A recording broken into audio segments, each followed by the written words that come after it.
All right, so the big man himself came out, our big beefy POTUS, came out and commented on the pro-Palestine protests currently happening on college campuses across the country. Trump has said a few things in recent days about Israel and about these protests, so let's go ahead and dive into it. So first we have this. He said this on Truth Social. Israel will find, very sadly, that there are far fewer hostages than currently being thought. That's why it's hard for Hamas to make a deal. They are no longer able to produce the people because many of them are gone.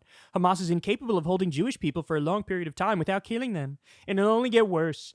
Zero leadership from Biden. October 7th would never have happened if I were president. Not even a small chance. Okay, so here are the multiple things wrong with that. First of all, two of the things that led to October 7th, it was the Abraham Accords and it was moving the embassy to Jerusalem.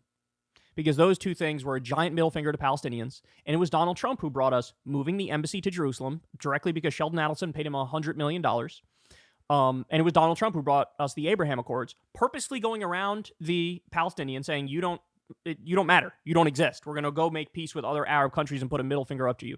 Those two things were the straw that broke the camel's back, which then led Hamas to say, well, fuck you. I'm going to prove to you guys that we still exist.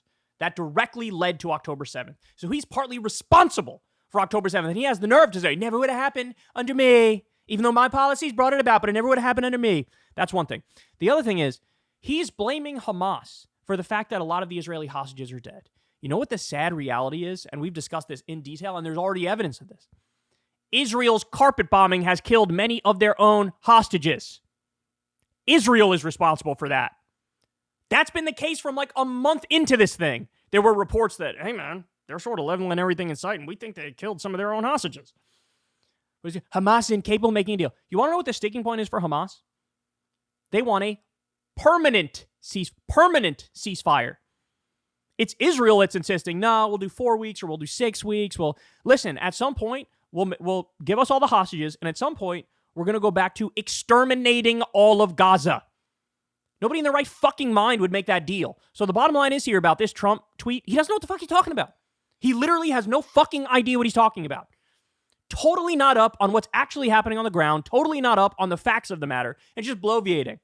Okay, I got more. So now he was on Fox News, on Hannity's show, and he said the following. You look at the anti-Semitism, the hatred of Israel by so many people. You go back 10 years, I mean, Israel was protected by Congress, and now Congress is just doing numbers that are unbelievable with, I think, a very, very small group of people within Congress, and it's got to stop. So in other words, Congress isn't being pro-Israel enough.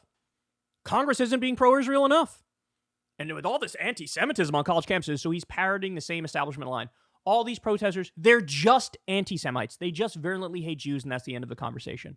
And also, Congress, fall in line and back Israel more. RFK, Donald Trump, and Joe Biden, the three leading candidates, are all the very, very fucking similar on the issue of Israel. Very, very fucking similar. And then finally, remember, Trump, it's well known. Yeah, I'm the free speech guy. We love freedom. He's done in speeches, he's done the free speech on college campuses. He's done that whole shtick, right?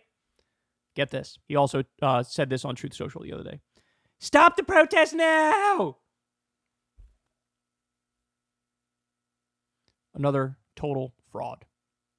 Total fraud. When they say free speech, they mean only for right-wing assholes. Only for right-wing assholes. And Donald Trump was there cheering on. Hooray!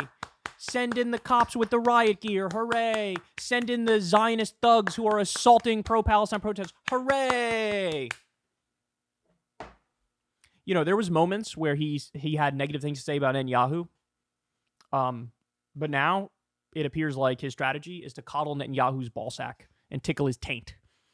That's where we are. Hey, y'all, do me a favor and like and subscribe. It helps out big time in the algorithm. Click the bell as well for notifications when videos drop. And watch that video on screen right now. You know you want to.